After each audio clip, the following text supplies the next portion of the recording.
मेरे मन में तकलीफ है कि मुझे आपके बीच बहुत पहले आ जाना चाहिए था, लेकिन मैं क्या करूं। आपने जो जिम्मेदारी देके मुझे भेजा है पार्लियामेंट में, वो पार्लियामेंट का सेशन कल खत्म हुआ और कल सेशन खत्म हुआ। आज आपका भाई चंद्रशेखर आजाद आपके बीच में है।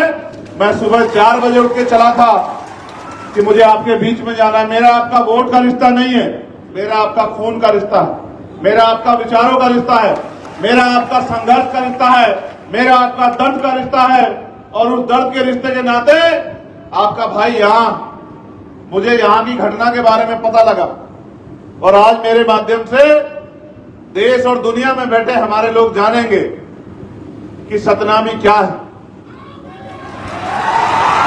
ये भी जानेंगे कि यहां जो हुआ वो कैसे हुआ, और ये भी जानेंगे कि आज के बाद जो यहां होगा उसके बाद क्या होगा, ये भी जानेंगे। मेरी बात को आप लोग याद रखें। पहले जानिए दुनिया में रहने वाले लोगों कि बहुत लंबे समय पहले गुरु घासीदास जी ने मन का एक समान, मानव मानव एक समान का नारा देके और टूटे हुए बिगड़े हुए समाज को जोड़ने के लिए इस सतनामी पंथ की नींव रखी। और ये एक ऐसा पंथ है जो सिर्फ प्रेम की भाषा समझता है, जो सिर्फ प्रेम करता है, सम्मान करता है, जिनका झंडा भी सफेद रंग का है और सफेद रंग जो निशानी है वो अहिंसा की निशानी है, वो निशानी है भाईचारे की।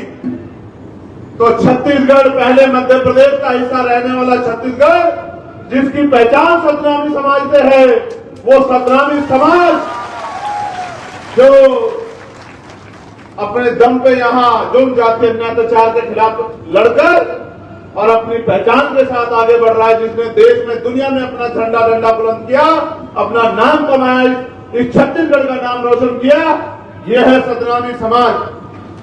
और बड़ौदा बाजार में जो हुआ वो एक दिन की घटना नहीं है। बड़ौदा बाजार में जो हुआ वो बार बार जो हमारे जैत स्तंभ को, हमारी आस्था को, हमारे सम्मान को जो अपमानित करने का काम किया, हमें पीड़ा देने का काम किया, जिसके बाद हमने ज्ञापन देकर सरकार से मांग की कि इसकी सीबीआई जांच करा दो, क्योंकि ये जैत खम को नोचना, उसको काटना सामान्य घटना नहीं है। इसके पीछे किसी का दिमाग है, कोई षड्यंत्र है, कोई जानबूझ के किसी बड़ी घटना को अंजाम देना चाहता है। ये एक सोची समझी साजिश है। लेकिन महीने भर के समय के बाद भी इतने बड़े समाज की आस्था को अपमानित होने दिया गया और 3-4 लोगों को पकड़ के, जिनको ये भी नहीं पता कि जैत स्तंभ क्या होता है, सतनामी समाज क्या है, गुरु घासीदास के विचार क्या है, जो इस प्रदेश के रहने वाले भी नहीं है, उनको गिरफ्तार करके खाना पूर्ति करके जेल भेज दिया जाता है, सिर्फ और सिर्फ हमारी भावना आग करने के लिए। और मैं अपने सतनामी समाज को जानता हूं, वो कभी हिंसा के रास्ते में नहीं जा सकता। मैं जानता हूं कभी हिंसा का रास्ता इख्तियार नहीं करता। अगर वो हिंसा का रास्ता इख्तियार करने वाला समाज होता तो इनकी तरफ आंख उठाने वाला व्यक्ति छत्तीसगढ़ में दिखाई नहीं देता। मैं अपने समाज की ताकत को जानता हूं। लेकिन ये तो संविधान को मानने वाले लोग हैं, ये तो गुरु घासीदास को मानने वाले लोग हैं, ये तो बाबा साहब अम्बेडकर को मानने वाले लोग हैं, ये तो माननीय काशीराम साहब को मानने वाले लोग हैं। ये कभी हिंसा का सहारा नहीं लेते। ये तो जिस दिन इकट्ठा हुए थे अपनी बात को कहने के लिए इकट्ठा हुए थे, लेकिन इनकी भीड़ में जिस असामाजिक तत्वों ने इस घटना को अंजाम दिया, जिन्होंने जानबूझ के उस षड्यंत्र को हवा दी और इस समाज की आस्था को चोट पहुंचाते हुए और इस समाज को बदनाम करने के लिए पूरी दुनिया में जिस तरह का षड्यंत्र किया और जिस तरह की घटना को अंजाम दिया, सरकार ने उसकी तह में जाना सही नहीं समझा और सरकार ने निर्दोष सतनामी लोगों को टारगेट कर करके, जो इस समाज के निकले हुए लोग हैं, जो समाज में फैले हुए कुरीतियों को दूर करने और गुरु घासीदास जी के विचारों को दुनिया में पहुंचाने का काम कर रहे हैं, जानबूझ के टारगेट करके उन्हीं लोगों को जेल भेजने का काम किया। और जेल भी ऐसे नहीं भेजा, दुनिया में रहने वाले लोगों सुनो, जेल भी ऐसे नहीं भेजा, उनकी खाल नोच के, लाठियों से पीट के, उनको जूतों से पीट के, उनको बेइज्जत करके उनके हाथ पैर तोड़ के जेल भेजा। और आज मेरे भाई मेरा परिवार जेलों में सड़ रहा है, ये इस सरकार और इस सरकार के निकम्मे प्रशासन की देन है। क्या इस प्रशासन को नहीं पता था इनका एलआईयू का फेलियर है, इनके इंटेलिजेंस का फेलियर है, इनको नहीं पता था? आज तो इनको पता था कितने लोग आएंगे। आज तो जगह जगह बैरिकेडिंग लगा दी, आज तो गांव गांव में अनाउंसमेंट करा दिया कि मुकदमे हो जाएंगे, जेल भेज दे जाओगे। आज तो डराने का काम किया। 1 महीना हमारे लोग आंदोलन करते रहे कि इसकी सीबीआई जांच करा दो, तब तो गहरी नींद में सो रहे थे कि हम नहीं जानते क्या हुआ, क्या हम बच्चे हैं, क्या हम दूध पीते बच्चे हैं? हमें नहीं पता कि किस तरह आंदोलन को कुचला जाता है, किस तरह से जो है आंदोलन को बदनाम किया जाता है, किस तरह अपने गुंडे भीड़ में घुसाकर और सतनामी समाज के निर्दोष युवाओं पे झूठे मुकदमे लगा के क्या करना चाहते हो, क्या दिखाना चाहते हो? आपको क्या लगता है कि डर जाएंगे? आपको क्या लगता है छिप जाएंगे? आदमी एक बार पैदा होता है, एक बार मरता है। याद रखना सरकार के लोगों, एक बार के बाद दोबारा नहीं मरता और एक बार के बाद दोबारा पैदा नहीं होता। मैं आपसे भी कहना चाहता हूं, बुजदिल तो नहीं हो, बहादुर लोग हो। क्या हो गया तुम्हें? किस बात से डर रहे हो? जेल तो क्रांतिकारियों का कहना होती है। और याद करो, ये मुल्क जब आजादी पाया तो कितने लोगों ने शहादत दी, कितने क्रांतिकारियों ने शहादत दी, कितने लोगों ने जेल काटी? किस चीज से डर रहे हो?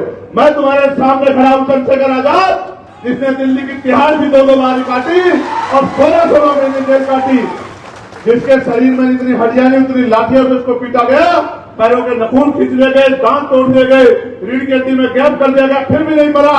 क्योंकि संघर्ष करने वाला व्यक्ति मरता नहीं है, संघर्ष करने वाला अमर होता है और उसके जाने के बाद दुनिया उसको याद रखती है। आज हमारे प्रदेश अध्यक्ष राजकुमार जांगड़े जी यहाँ नहीं है। वो बेचारे, पहले उनको एक्सीडेंट हो गया, बड़ी मुश्किल से उसकी जान बची आपकी प्रार्थनाओं से, गुरु घासीदास जी के आशीर्वाद से। फिर उसको दोबारा से चोट लग गई। वो किसी तरह से, उसको पता था कि उसके ऊपर शिकंजा कसा जाएगा। वो निर्दोष व्यक्ति किसी तरह से यहां से चला गया। उसको पकड़ के लेके आए जिस दिन मैंने घोषणा करी कि मैं आने वाला हूं। इनको पता था कि राजकुमार जांगड़े और भीम आर्मी के लोग यहां रहेंगे तो लाखों लोग जुटेंगे और आपको जवाब देना भारी हो जाएगा। अभी मैं जब यहां आया तो मुझे बताया कि उसके पिताजी आए। ये राजकुमार जी के पिताजी हैं। ये सिर्फ राजकुमार के पिताजी नहीं है, ये मेरे भी पिताजी हैं, चंद्रशेखर आजाद के लिए, क्योंकि वो हमारा नेता है यहाँ। वो हमारे लिए और आपके लिए 24 घंटे 7 दिन खड़ा रहता है। वो अपनी जान की परवाह नहीं करता। वो मेरा बहादुर सिपाही है। आज इनकी आंखों में आंसू देख के मुझे बड़ी तकलीफ हो रही। मैंने इनसे भी कहा कि क्रांतिकारियों के पिता आंसू नहीं बहाते, ये उनके संघर्ष का भी अपमान होता है। याद करो शहीद आजम भगत सिंह को जब फांसी की सजा हुई थी तो उन्होंने अपने पिता को, उनके पिता ने एक लेटर लिख दिया था अंग्रेजों को कि उनकी सजा माफ कर दी जाए, तो वो अपने पिता से लड़ पड़े थे। उन्होंने अपने पिता से कहा कि आपको कोई अधिकार नहीं है मेरी जंग में कूदने का, मुझे अपमानित करने का। उन अंग्रेजों के सामने, जिनके सामने मैं प्राणों की बाजी लगा रहा हूं, उनके आगे झुकने का, गिड़गिड़ाने का आपको कोई अधिकार नहीं है। मेरे संघर्ष को कमजोर मत करो। मैं आपसे भी कह रहा हूं, मैं वचन देके कहता हूं, मेरा वचन अटल है, याद रखना। मैं सरकार से कह रहा हूं, प्रशासन कराओ जेल बड़ी, छत्तीसगढ़ की जेल बड़ी कराओ। हम देखेंगे कितने लोगों को आप जेल भेजेंगे, हम आपकी हिम्मत देखने का काम करेंगे आप यहां। और इसको आप आग्रह मत समझना। ये मेरी चेतावनी है सरकार को कि अगर वो गुंडागर्दी पे उतर आई है, अगर वो तानाशाही पे उतर आई है, अगर वो सतनामी समाज को कुचलने पे उतर आई है, तो उसका जवाब देने के लिए चंद्रशेखर आजाद है। करो मुकाबला, हम लोग तुम्हारा मुकाबला करेंगे। मैं आज आया ये देखने के लिए क्या चल रहा है, तो मैंने देखा 14 FIR, 153 लोगों को गिरफ्तार किया गया। कितने निर्दोष लोग हैं किसी को नहीं पता। उसका उदाहरण है ये बहन बैठी है जिनके पति पत्रकार हैं। इनका नाम है उमा पुरेना, ग्राम कुसमी, थाना पलारी। इनके पति मीडिया में हैं। इन्होंने पूरे डॉक्यूमेंट लगाए हैं, मीडिया के साथी भी देख ले। उस बेचारे पत्रकार को उठा के जेल में भेज दिया क्योंकि कोई इनकी सच्ची आवाज बाहर ना पहुंचा दे, कोई जो अन्याय हुआ उसको बाहर तक ना पहुंचा दे, इनको लगता है कि ये जुर्म यहीं बंद हो जाएगा, नहीं होगा बंद। ऐसी कितनी एप्लीकेशन मेरे पास हैं जो निर्दोष लोग हैं जिनको पकड़ के जेल में डाल दिया है छत्तीसगढ़ सरकार को। ये लगता है कि ये जानवर हैं, गूंगे बहरे लोग हैं, ये गाय बैल बकरी है कि इन पे जुल्म करो, लाठी बजाओ, इनकी खाल खींच लो, इनको जेल में ठूस दो, कोई नहीं पूछेगा। गिरफ्तारी कर रहे हैं। कानून ये है कि 24 घंटे के अंदर आपको उनके परिवार को इन्फॉर्म करना पड़ेगा। जिसके बच्चे को आपने गिरफ्तार किया है, जिस जेल में भेज रहे हो, आपको उनके परिवार को इन्फॉर्म करना पड़ेगा। कुछ नहीं कर रहे हैं। मैं तो खाकी वर्दी वालों की भी आवाज उठा रहा हूं कि इनको 8 घंटे की ड्यूटी कर दो। इनको बहुत तकलीफ सहनी पड़ती है, लेकिन आप भी सोचो, आपके भी परिवार हैं। जब आप पीड़ित होंगे तो चंद्रशेखर आजाद आपके साथ खड़ा होगा, खाकी वर्दी वालों मेरे भाइयों। लेकिन जब आप जुल्म करोगे तो ये सत्ता आपको नहीं बचा पाएगी। मेरी बात को याद रखना। सुप्रीम कोर्ट तक खींच कर ले चलूंगा, सुप्रीम कोर्ट तक खींच कर ले चलूंगा, बताऊंगा किस तरह कानून की धज्जियां उड़ाई जाती है। याद रखना मेरे लोगों, मैं वचन देकर कह रहा हूं, एक अधिकारी को नहीं छोड़ेंगे जिसने संविधान का उल्लंघन किया, कानून का उल्लंघन किया। याद रखना, मरे हुए लोग नहीं है, सड़कों पर नहीं है, पार्लियामेंट में भी है। और वचन देकर कहता हूं, जिस दिन दोबारा सेशन चलेगा इसी महीने में, सबसे पहले यही मुद्दा सदन में उठेगा और सरकार से जवाब मांगा जाएगा कि ये जो वर्दी पहने लोग हैं, जो हमारी तनख्वाह, हमारे पैसे से तनख्वाह पाते हैं, इनको सरकार हम पे जुर्म करने के लिए क्यों यूज कर रही है? क्या कानून नहीं जानते हो? क्या आपको नहीं पता है कि जिन परिवारों के बच्चों को आपने उठाया इन्फॉर्म करना पड़ेगा? क्या आपको नहीं पता है कि निर्दोषों को जेल नहीं भेज सकते हैं? क्या आपको नहीं पता है कि जानबूझ के इतने बड़े समाज को नहीं कुचल सकते हैं, उनकी भावनाओं को नहीं कुचल सकते हैं? क्या क्या नहीं पता आपको? सब पता है। लेकिन आप सत्ता के आगे कमजोर पड़ गए हो। मैं आपको बल देने के लिए आया हूं कि घबराओ मत पुलिस के साथियों, मैं आपके साथ हूं, ईमानदारी से काम करूं। लेकिन याद रखो, आपके भी परिवार हैं। कल जब अपने बच्चों में जाओगे तो कैसे उनसे आंखें मिलाओगे? जब किसी गरीब के बच्चे को, निर्दोष को पीट पीट से जेल भेजोगे, कैसे आंख मिलाओगे? सोचो, यही प्रदेश होगा। कल आपके बच्चे से कोई गलती हो जाए या ना भी गलती हो और उसके साथ ऐसा जुल्म हो, कैसे बर्दाश्त करोगे? आप भी तो पिता, क्या अपने बच्चों पे होते जुल्म को बर्दाश्त कर पाओगे? खाल खींच रहे हो मेरे लोग। ऐसा लगता है कि उनका कोई वाली वारिस नहीं है, उनका कोई भाई नहीं है, उनका कोई परिवार नहीं है, उनके लिए लड़ने वाला कोई नहीं है। हो सकता है छत्तीसगढ़ के नेता आंख खींच सकते हैं, लेकिन दिल्ली में बैठे हम लोग आंख नहीं खींच सकते। मेरी बात को याद रखना। आपको शायद नहीं पता कि जिन भीम आर्मी के लोगों को आपने बंद किया है, इसी 21 जुलाई में भीम आर्मी की स्थापना हुई थी। आपको नहीं पता? ये महीना हमारा है, ये हमारा महीना है। पिछले साल इसी महीने में हमने 5 लाख लोग दिल्ली में जुटाए थे, और इस बार भी अगर आप आतंक करोगे तो 10 लाख लोग हम लोग दिल्ली में जुटाएंगे। जब आपके सम्माननीय मुख्यमंत्री दिल्ली आएंगे, हम उनका स्वागत करेंगे। हम यहां से जब जाएंगे तो देश के गृह मंत्री जी को भी अवगत कराएंगे कि उनकी सरकार वहां क्या कर रही है, उनकी सरकार वहां किस तरह जुल्म कर रही है। और अगर वो भी हमारी बात नहीं सुनेंगे तो सड़कें सुनेंगे हमारी बात, क्योंकि हम भीम आर्मी आजाद समाज पार्टी को ताकत को जानते हैं। और हम ये भी जानते हैं कि लोकतंत्र है, लोकतंत्र में जिनके पास लोग होते हैं उनकी सुनवाई तानाशाह को भी करनी पड़ती है। आप ये बताओ, ऐसा क्या हुआ कि एसपी दफ्तर में आग लगी और सिर्फ आबकारी की फाइल ही चली? ऐसा क्या हुआ?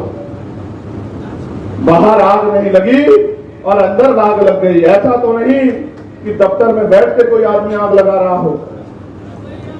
ऐसा तो नहीं कि दफ्तर में बैठ के कोई आग लगा रहा हो, अपने किसी माफिया साथी को बचा रहा हो, किसी की मदद कर रहा हो, किसी को जेल जाने से बचा रहा हो, किसी से कुछ सुविधा लाभ लेकर गरीबों के बच्चों को फंसा रहा हो। ऐसा तो नहीं है।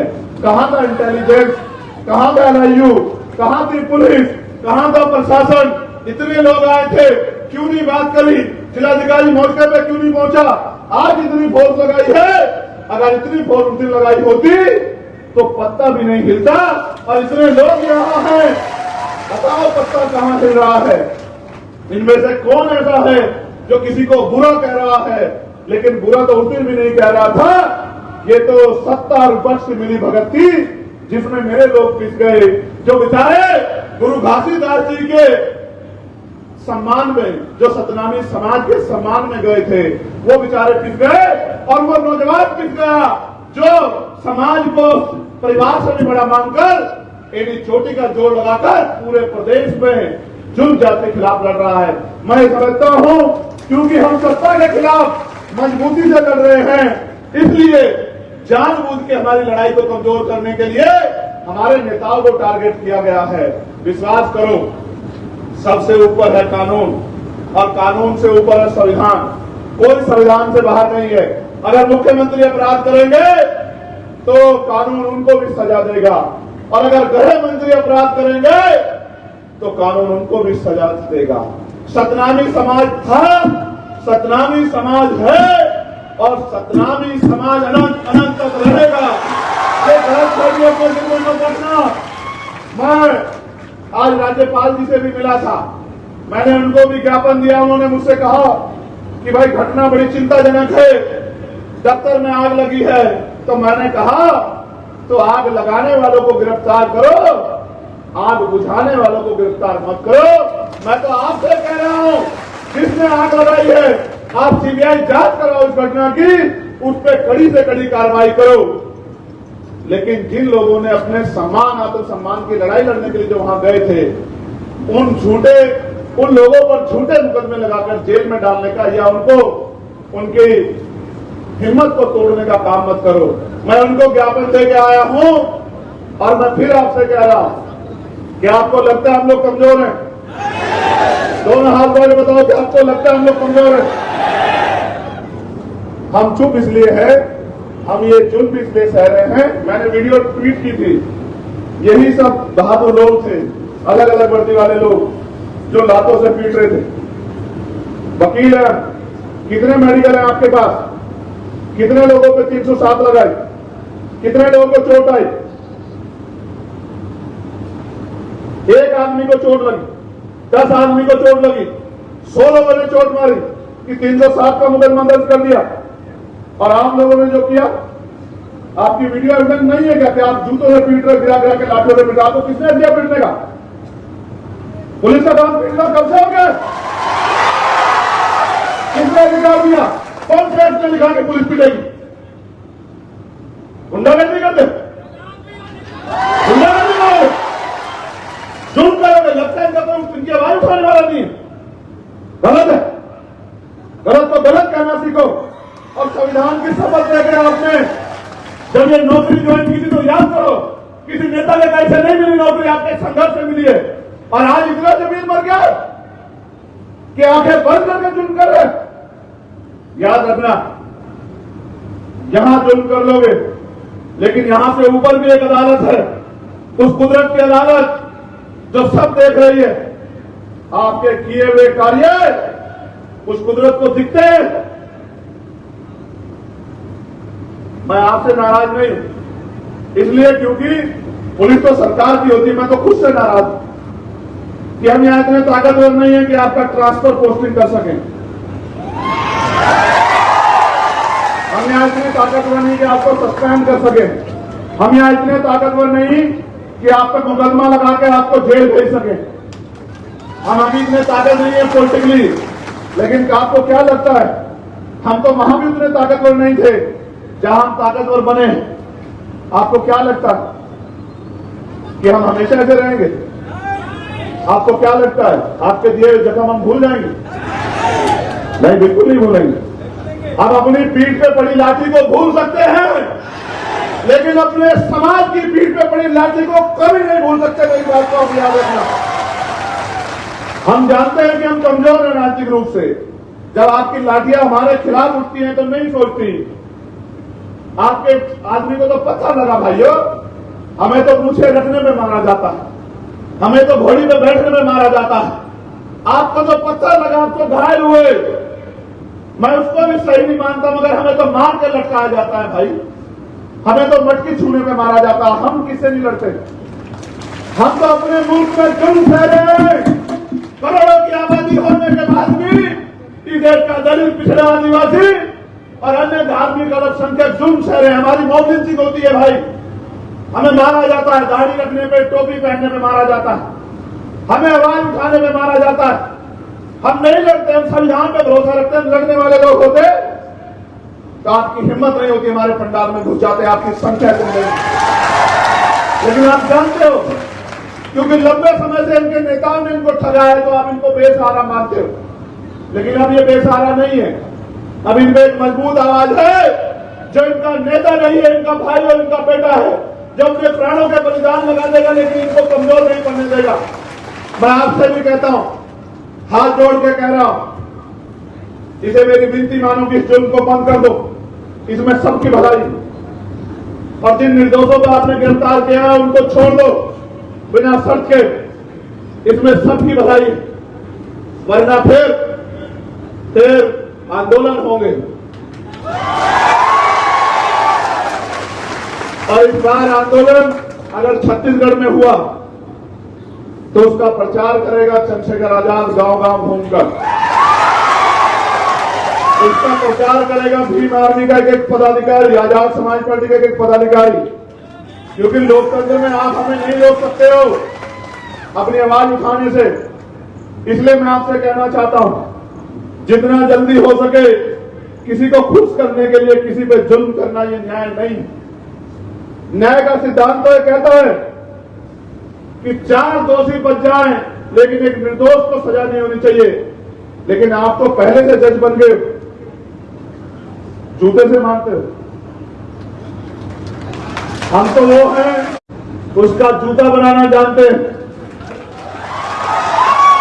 हमें जूते से मारते हो, मारो। आपके जूतों के दम भी देखेंगे, ये जूते भी हमारे लोगों द्वारा बनाए गए हैं, चिंता मत करो। उतार लो हमारी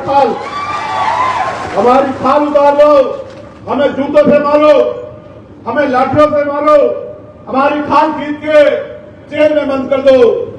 हमारे लोगों का भी जमीन मर गया है, जो बाबा साहब अम्बेडकर के संविधान की वजह से समाज को मिले आरक्षण में नौकरी कर रहे हैं। हमारे नेताओं का भी जमीन मर गया है। 20 साल बाद भी हम लोग अपने मुल्क में जुल्म ठहरेंगे, हमारा सच। सुनो दुनिया में रहने वाले लोगों, हम इस देश में सुरक्षित नहीं है। मर गया, वो कहती मेरा बेटा शहीद हुआ, उसने दूसरा बेटा भी देश के लिए संघर्ष करे और बलिदान देने की नौबत आए। सतनामी समाज के लोगों, क्या हो गया तुम्हें? तुम वो लोग हो जिन्होंने दुनिया को रास्ता है। जाओ जेलों के सामने चले जाओ, जाओ थानों के सामने चले जाओ, हाथ बांध के जाओ कि करो हमें गिरफ्तार भेजो जेल। जब आपके समाज को इस सरकार ने, इस प्रशासन ने, पुलिस ने विकलांग निपटाने की तैयारी कर दी, तो तुम अपनी बारी का इंतजार क्यों कर रहे? वैसे भी तो मर ही रहे। अगर मरे तो समाज के लिए लड़ते मरे, क्या हुआ? ये समाज वर्षों वर्षों तक याद रखेगा कि हमारे समाज में कोई बहादुर व्यक्ति पैदा हुआ था। जाओ, ये जो बैठी है ये हमारी छोटी बहन, ये उमा, मुख्यमंत्री जवाब दो। एक निर्दोष को जेल भेज दिया, इसका 1.5 साल का बच्चा है, किसके भरोसे भेजा एक निर्दोष को जेल? ये कहां से अपने घर को चलाएगी? ये किसके आगे हाथ फैलाएगी? ये कुर्सी पे बैठ के, ये इसलिए बैठे कुर्सी पे, ये है आपका प्रेम सतनामियों से, ये है आपका न्याय। इसका घर कैसे चलेगा? इसके बच्चे के सामान, उसके खाने का सामान, उसके पहनने के कपड़े, उसके और जरूरी सामान कहां से आएंगे? बताओ मुख्यमंत्री। नहीं दे पाओगे तुम लोग जवाब, क्योंकि तुम पे जवाब है ही नहीं। क्यों? मैं जान गया हूं कि किसी और को बचाने के लिए, अपने मित्र को बचाने के लिए, अपने माफिया साथियों को बचाने के लिए तुमने गठजोड़ किया। अगर वो ईमानदार तो कराओ घटना की सीबीआई जांच। अगर हमारे व्यक्ति ने अपराध किया होगा तो हाथ बढ़ के जेल भिजवाएंगे, और अगर किसी और ने अपराध किया होगा तो हमारे निर्दोष लोगों से माफी मांगना कि तुमने अपनी तानाशाही के चलते हमारे लोगों को जुल्म किया। अगर है हिम्मत, है न्याय करने की हिम्मत, तो कराओ सीबीआई जांच। हम लोग सीबीआई जांच के लिए तैयार हैं, और अगर नहीं कराते सीबीआई जांच तो हम ये मान लेंगे कि सत्ता और विपक्ष मिलकर हमें उजाड़ने पे तुल गया। सत्ता और विपक्ष मिलकर हमें और हमारे पंथ को जबरदस्त करने के लिए लग गया, जो कि हो नहीं सकता। सतनामी थे, है और रहेंगे। आपने आयोग बनाया कि 3 महीने में जांच रिपोर्ट देंगे, तो बिना जांच रिपोर्ट आए क्यों भेज रहे हो जेल? क्यों निर्दोषों को बलि चढ़ा रहे हो? यह अन्याय, और अन्याय करने वाले से अन्याय सहने वाला दोषी होता है। ये बाबा साहब ने कहा है कि अन्याय करने वाले से अन्याय सहने वाला दोषी होता है। करो भी आदमी के लोग पे जुल्म, जो बचे हुए जिनकी लिस्ट बनाई है तुम्हारे नेताओं ने दिए बना के, उनको जेल भेज दो। करेंगे तुमसे मुकाबला, और ऐसा मुकाबला करेंगे संख्या के आधार पर। ये आंदोलन तुम्हें जीवन भर याद रहेगा। मेरी बात को याद रखना जब तक रहो।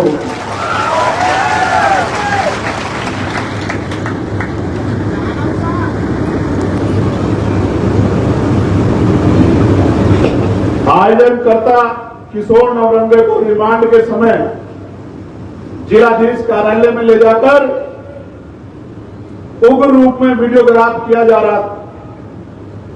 रहा था।